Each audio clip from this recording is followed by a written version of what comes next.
Hi, listeners. We'll get to Jewish history nerds in a second, but we also want to hear from you directly. Who are you? What do you like? What do you hate? About this show, but also about everything.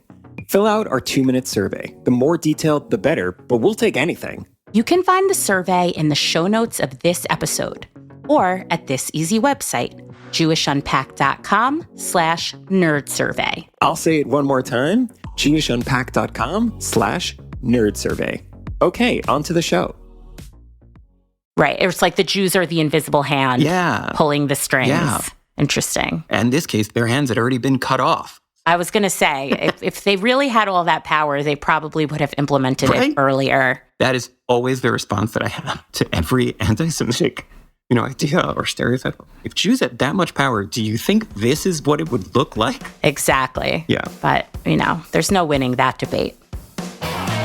Welcome to Jewish History Nerds, where we do exactly what it sounds like. Nerd out on awesome stories in Jewish history. I'm Yael Steiner, and my childhood dream was to stay in school forever.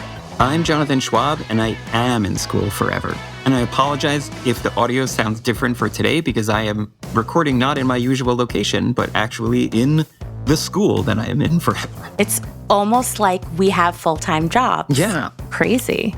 Schwab, I'm excited to hear what we're going to talk about this week. Great. I'm really excited also. We had a bit of a slight hiatus in our recording schedule, and part of that was there was so much to research about this topic. I'm excited. The Spanish Golden Age, also known as La Convivencia.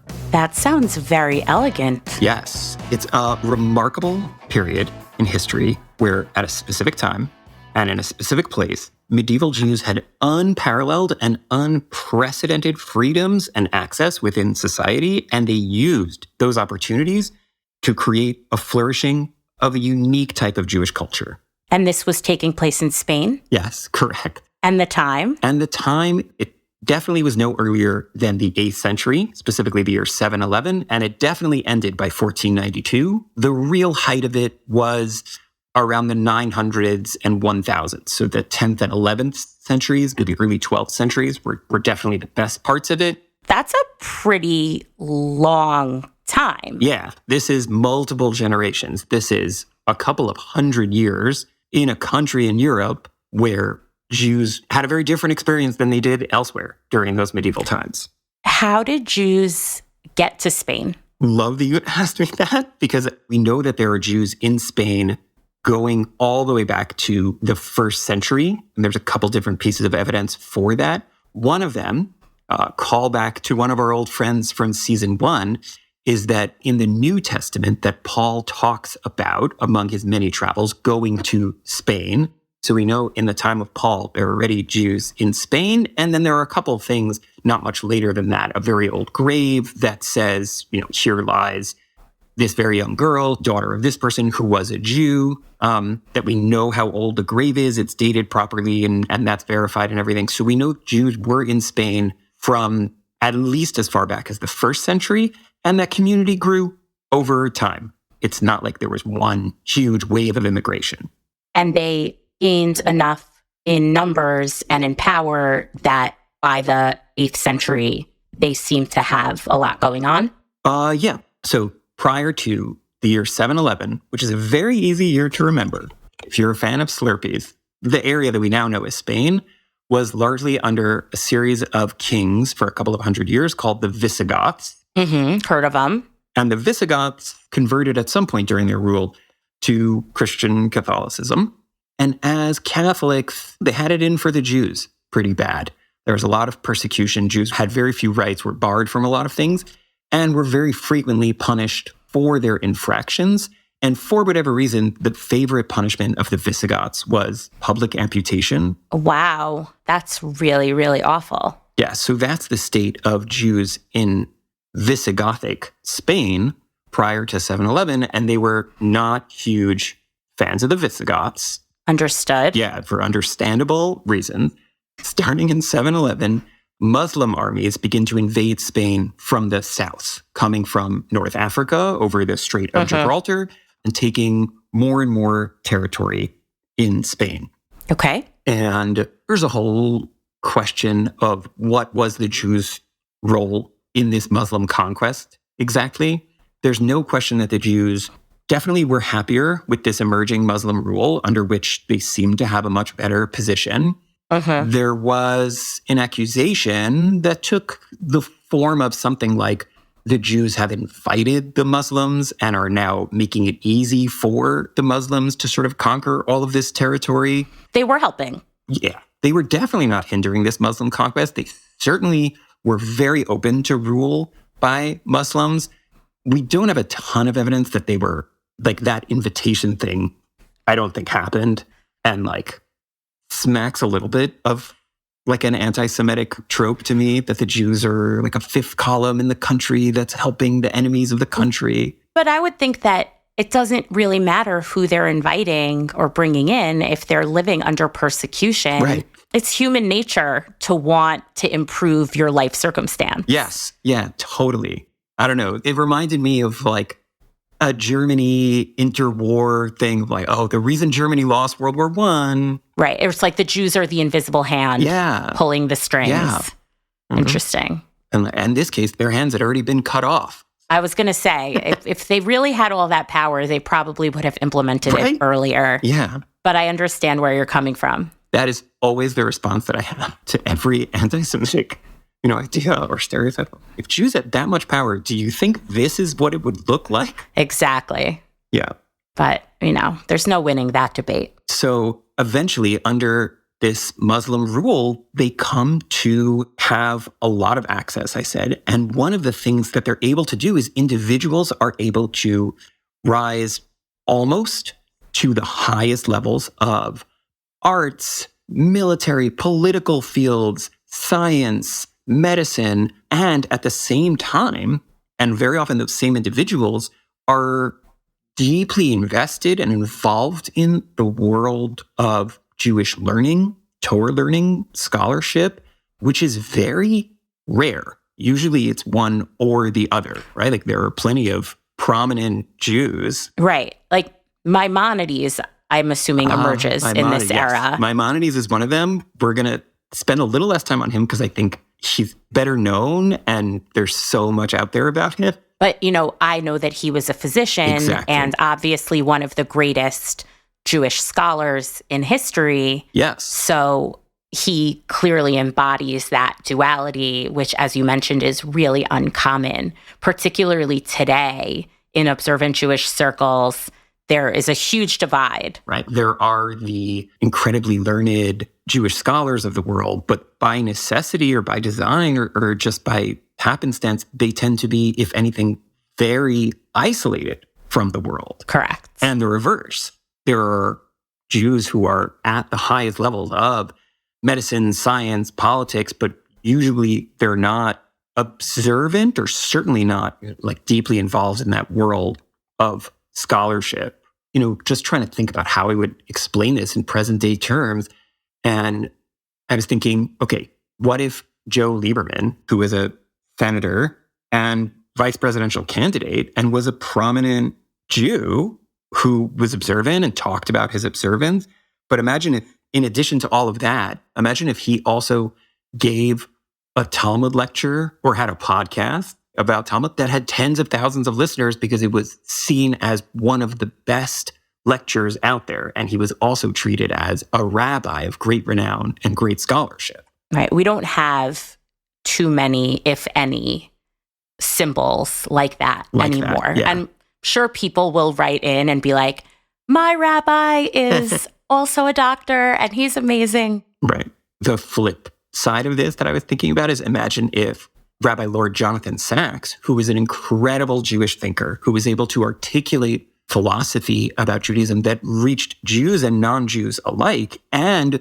was appointed to the House of Lords in the United Kingdom. But imagine if, in addition to all of that, his appointment to the House of Lords came because he also had decades of not just military service, but military leadership. Like he had been a general in the army and was decorated. That's the type of thing that Jews were doing in Muslim Spain. Wow. Yeah. It's almost like if you don't have social media, you have time to really better yourself. That's why they had all the time, because they weren't busy on Twitter and because there was so much less history to study. I think about that all the time. People living 1,000 years ago had it so easy because so much less had happened already. Excuses.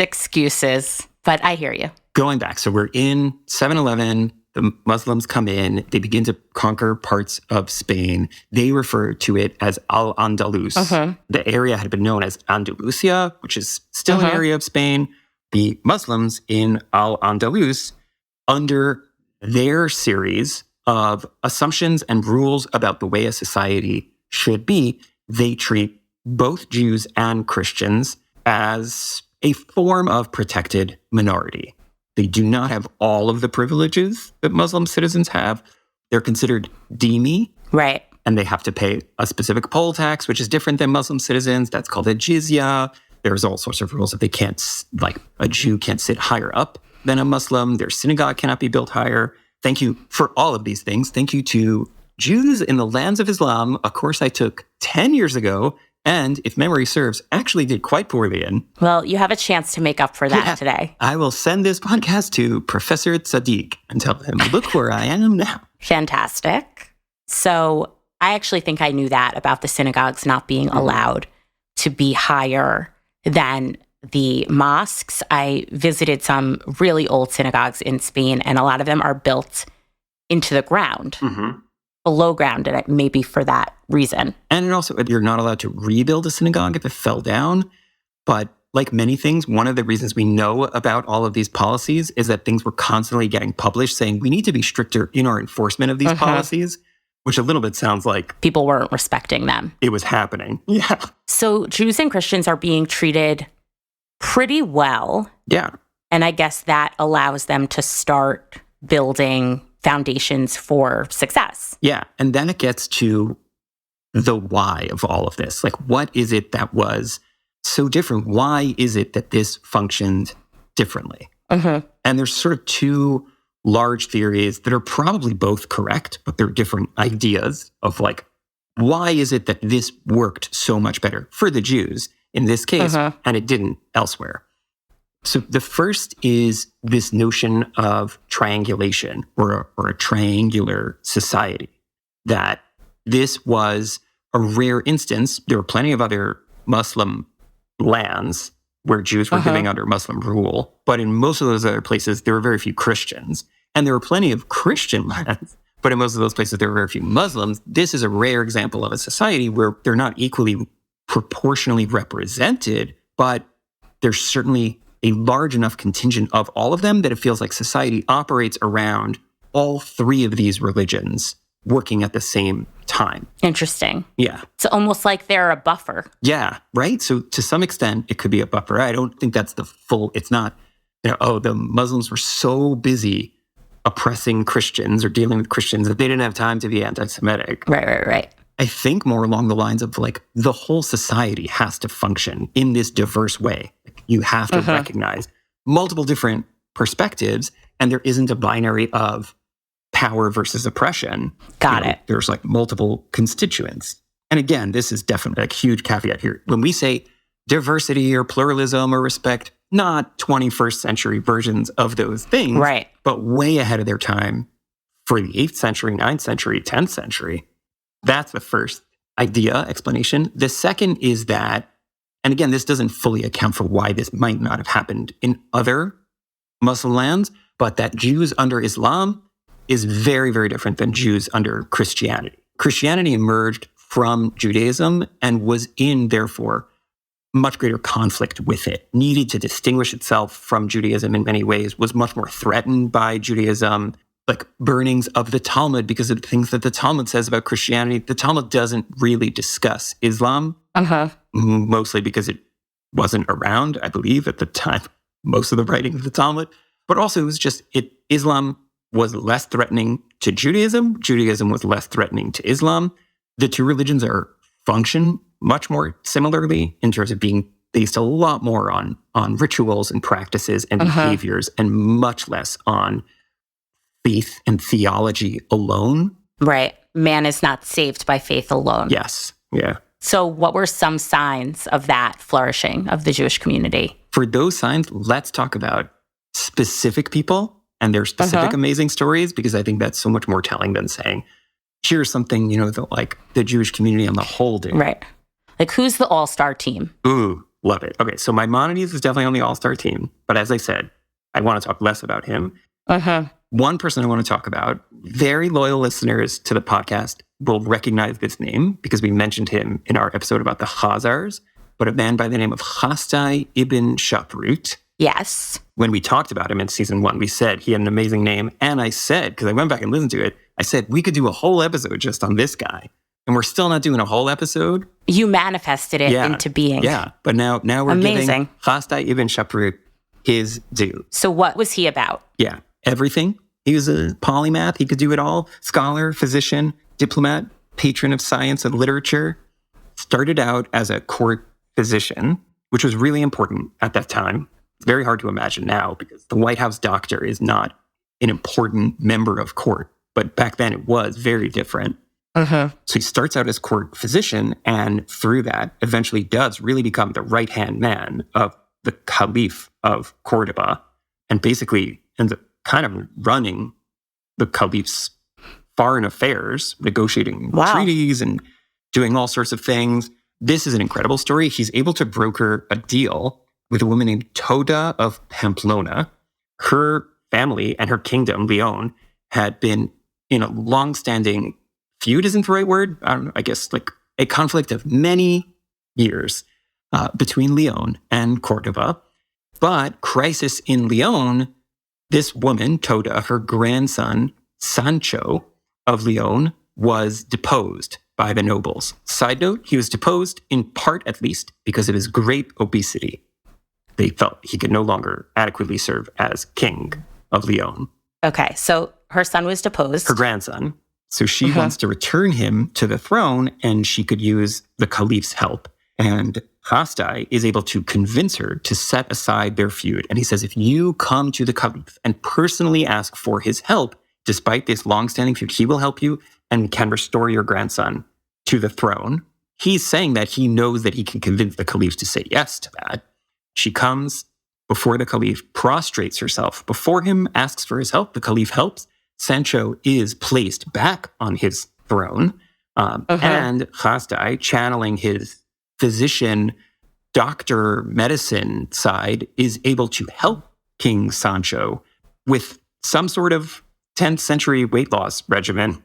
Wow. That it seems like did work to some extent, possibly. Really interesting. Yeah.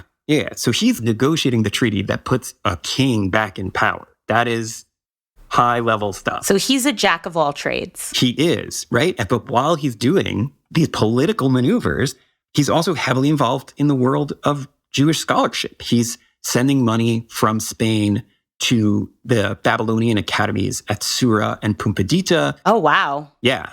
He's moving scholars from Babylonia to Spain and creating new academies of Jewish learning. And he's making sure that people have access to texts and things like that. And he also sort of becomes a patron and surrounds himself with these Hebrew poets. Poetry is an extremely important art form in Muslim Spain at this time. And poets are channeling that and writing Hebrew poetry. Hasdai has two poets sort of as part of his poetry salon of sorts. One by the name of Menachem ben Saruk and one by the name of Dunash ben Labrat. And the two of them get into a very serious poetry feud. No one can fight like poets can fight. No one can fight. It seems like this fight got very serious and personal. It's always the artsy kids. Yes. I don't think this was the basis of their fight, but it was definitely a part of it was what place does Arabic meter have in Hebrew poetry? Like, can we write Hebrew poetry that sounds the way that the popular Arabic poetry of the time was sounding? Age-old question. It is an age-old question. Dunash ben Labrat is incorporating Arabic meter and rhyme forms into his Hebrew poetry. And not just Menachem ben Saruk, but a bunch of others are saying, like, I get that it's popular and I get that people really like it, but don't you think this is drawing us further away from our tradition and towards what the rest of the people around us are enjoying? And isn't there a danger to that? So these dueling poets are both sort of in Hasdai ibn Shaprut's court.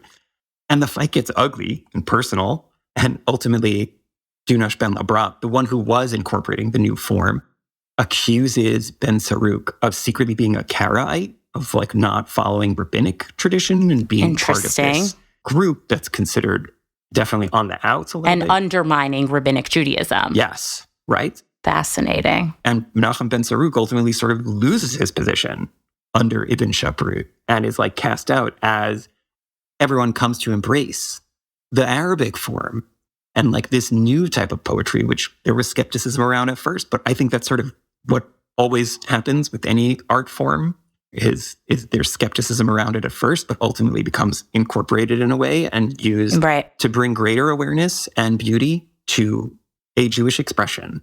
And that's how the world evolves. Yeah. And that's not necessarily a bad thing, but I understand there being traditionalists and people on the cutting edge, the nouveau poets who want to change things. Yeah. Oh, very cool. It really sounds like there was a lot going on here. Yes. And let's talk about another poet, a man by the name of Shmuel ibn Nagrela, also known as Shmuel HaNagid, which means prince. He has a street in Jerusalem, I think. That is correct. He has a street named for him.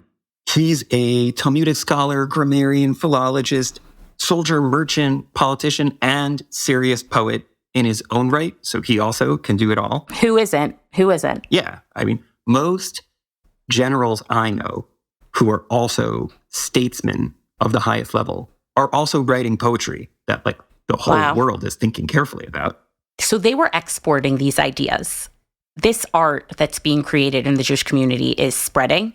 A lot of the poetry is in Hebrew. So the poetry is really just for us, you know? But there are a lot of other philosophical writings, again, but like Maimonides, I wish we had time to talk about you, my main man.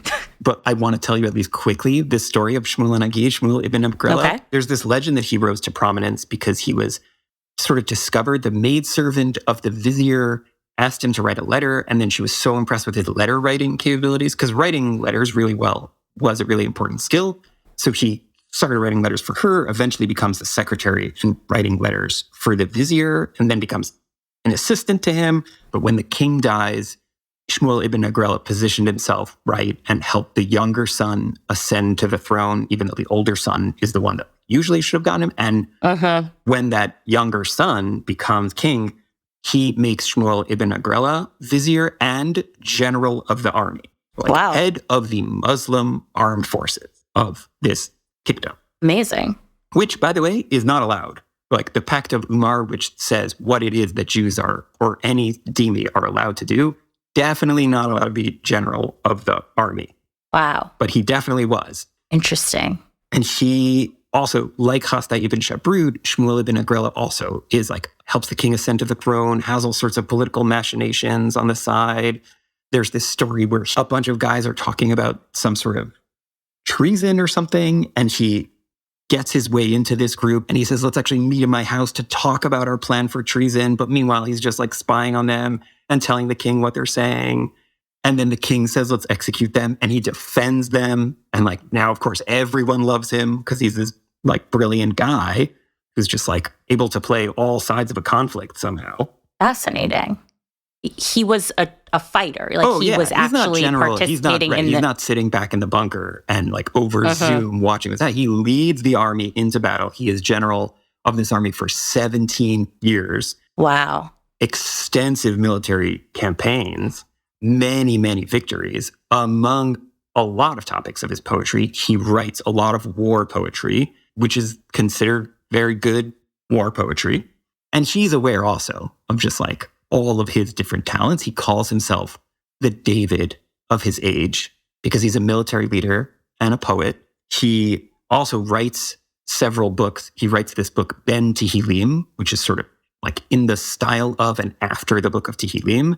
And then later writes another one called Ben Mishlei, and then another one later called Ben Kohelet, where he's sort of imitating the style of those biblical books and giving his perspective at different points in life. Fascinating. So he's a biblical scholar, he's a general, he's a poet, he's a statesman, he's a kingmaker. It's like, imagine if Alexander Hamilton didn't die young and like remains. And was also an amazing rapper. Yeah, right. But then, like, imagine if, in addition to that, Alexander Hamilton also wrote a book explaining the logic of the Talmud called Mavo HaTalmud that's frequently printed in the Talmud as, like, a great example of a very important rabbinic work. So I have to say, fascinated by this. Yeah. How did this end? It starts to fall apart in the 12th century when a much more conservative and oppressive Muslim dynasty begins to take over, and Jews lose many of those positions. But Jews still have some opportunities, even under this more heavy-handed Muslim regime. But the Reconquista, the reconquering of Spain by Christian armies, which culminates in 1492 with the final surrender to Ferdinand and Isabella, who, as you know, like top anti-Semites of all time. That's quite a claim. Yeah.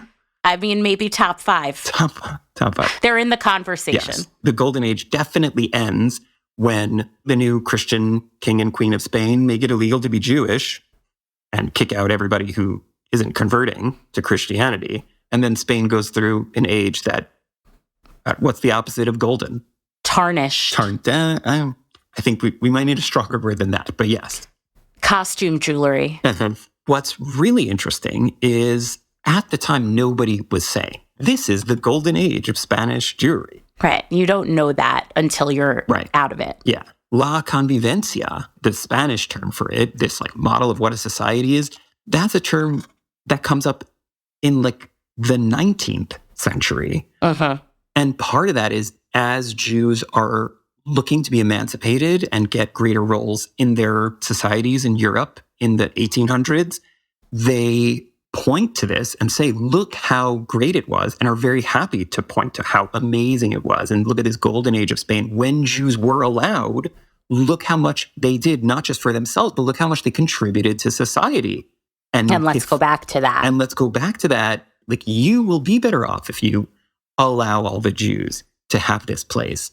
And this notion that Jews, don't just need to be isolated, but can take on all sorts of roles and can be generals and diplomats and all of those things. But then this whole notion is really called into question, the golden age of Spanish Jewry and like how well Jews did under Muslim control, when in the middle of the 20th century, all of these Muslim Arab countries expel all their Jews, and there's a series of wars between Arab countries and Israel, and there's a lot more skepticism about how well Jews and Muslims can get along. There's what's called the neo-lacrimose, like the new lacrimose is like sad. Tears. Yeah. Like this new way of looking at it, actually let's now kind of re-examine and think about how bad things were for Jews in Muslim Spain.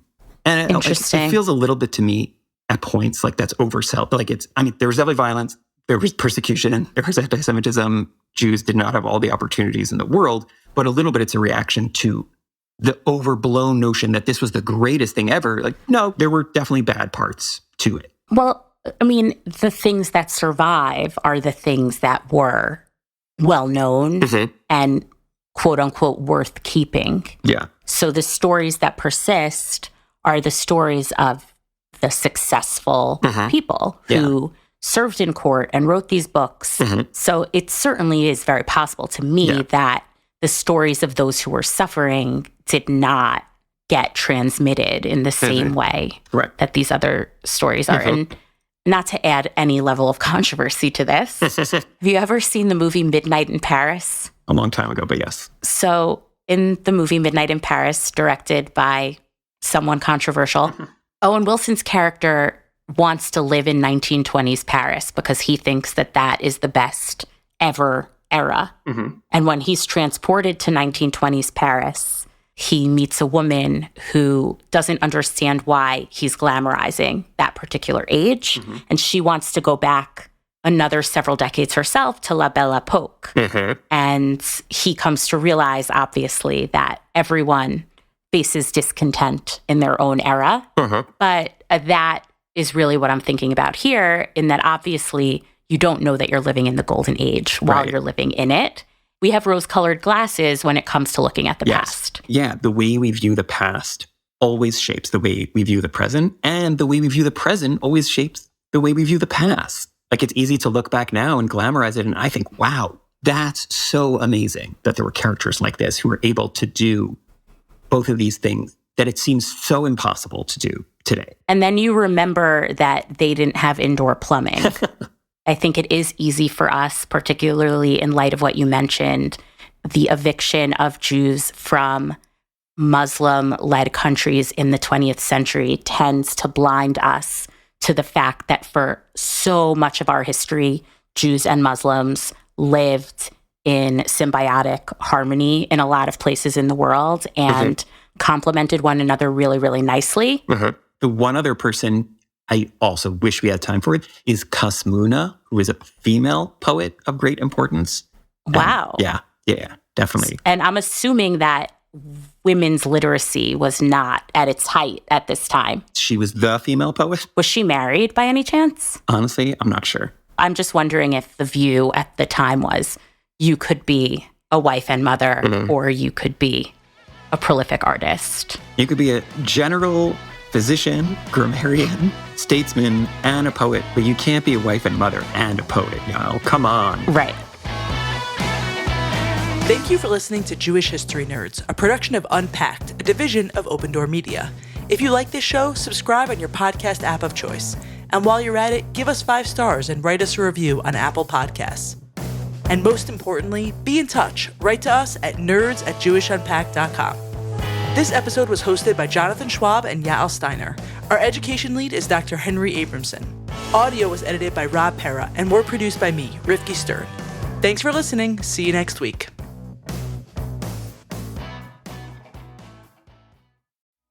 Thanks for listening. Remember, please fill out that survey. You can find it in the show notes of this episode or at jewishunpacked.com/nerdsurvey. That's jewishunpacked.com/nerdsurvey.